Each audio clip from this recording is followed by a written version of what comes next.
Alhamdulillah betah lah, kalau nggak betah mah nggak sampai 20 tahun. 10 tahun lebih. Enak, nyaman.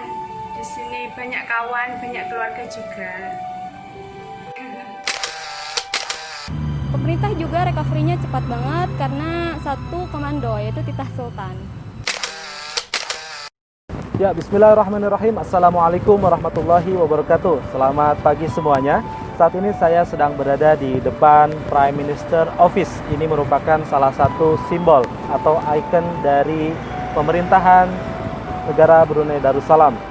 Di video kali ini kami akan sedikit memberikan informasi mengenai sistem pemerintahan negara Brunei Darussalam dan bagaimana dampaknya terhadap warga negara asing, termasuk warga negara Indonesia, baik yang sedang bekerja, belajar, atau kuliah di negara Brunei Darussalam. Seperti apa pendapat ataupun tanggapan dari masyarakat Indonesia yang ada di Brunei Darussalam? Ikuti terus di video kali ini.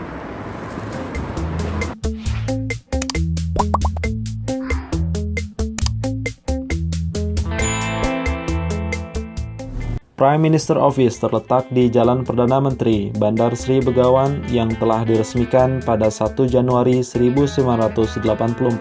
Prime Minister Office berada di sekitar Masjid As-Solihin dan Istana Edinburgh.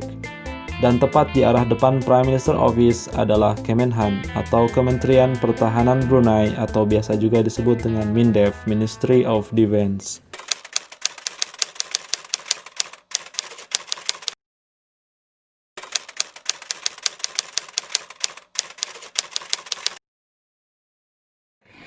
Dalam 20 tahun lah, dari tahun 2000 sampai sekarang.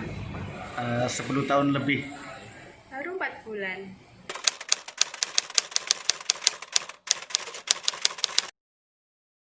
Tentu ada enak gak enaknya sih ya, tapi bagi saya pemerintahan Brunei itu sangat memperhatikan pendidikan, ramah banget terhadap pelajar.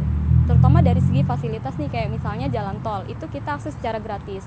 Itu sangat membantu ya bagi mobilisasi mahasiswa dalam beraktivitas. Kemudian yang kedua, itu wifi. Kita bisa akses di kampus, di kamar, di toilet, di masjid, di mana aja secara gratis. Nah, ini sangat membantu banget, terutama bagi saya mahasiswa yang research fokusnya, dan ini dalam masa pandemi semuanya serba digital, jadi sangat fasilitasi banget buat mahasiswa. Pemerintah juga recovery-nya cepat banget karena satu komando, yaitu Titah Sultan.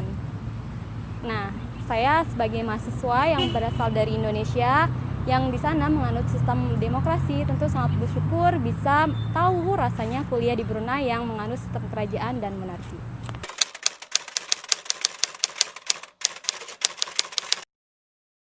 Ya, alhamdulillah betah lah, kalau nggak betah mah nggak sampai 20 tahun.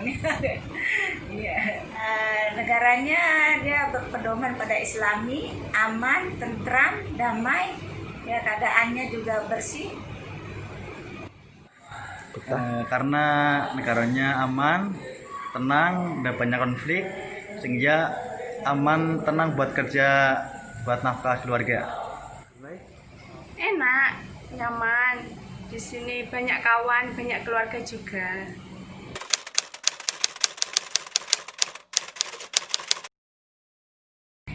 Nyaman, aman juga sih.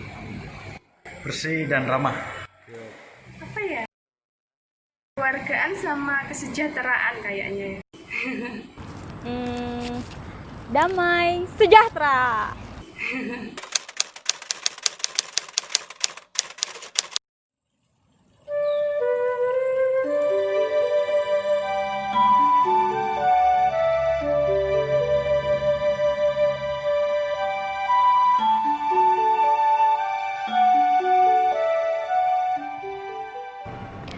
Sistem pemerintahan negara Brunei Darussalam menurut saya cukup menarik. Bila di Indonesia kita memiliki sistem pemerintahan demokrasi, di Brunei sistemnya monarki absolut. Artinya kekuasaan tertinggi berada di tangan sultan. Bila di Indonesia kita memiliki dasar negara Pancasila, di Brunei ada Melayu Islam Beraja atau MIB. Nah, masyarakat di Brunei harus mempraktekkan nilai-nilai MIB, yaitu adat dan bahasa Melayu, kemudian ajaran dan nilai-nilai Islam, serta selalu tunduk dan patuh terhadap titah sultan. Hal ini membawa keuntungan buat Brunei Darussalam. Misalnya dalam kondisi musibah atau pandemi yang kita alami saat ini, pemerintah di negara Brunei Darussalam berdasarkan arahan Sultan akan mengambil kebijakan dan langkah-langkah yang cepat dan tegas.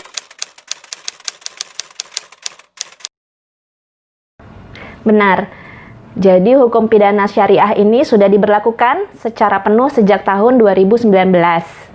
Hukuman ini diterapkan pada kasus-kasus seperti pencurian, perjudian, pembunuhan, atau tindakan asusila. Hukumannya berdasarkan pada syariah Islam, jadi terdapat hukuman fisik seperti cambuk dan hukuman saman yaitu denda yang cukup tinggi nilainya. Kami mengharapkan agar masyarakat Indonesia yang ada di Brunei selalu mematuhi undang-undang dan peraturan yang berlaku di negara ini. Untuk itu, KBRI selalu berupaya untuk menyebarkan informasi dan selalu mengingatkan masyarakat melalui media sosial yang kami miliki terkait dengan hukum-hukum yang berlaku di negara ini.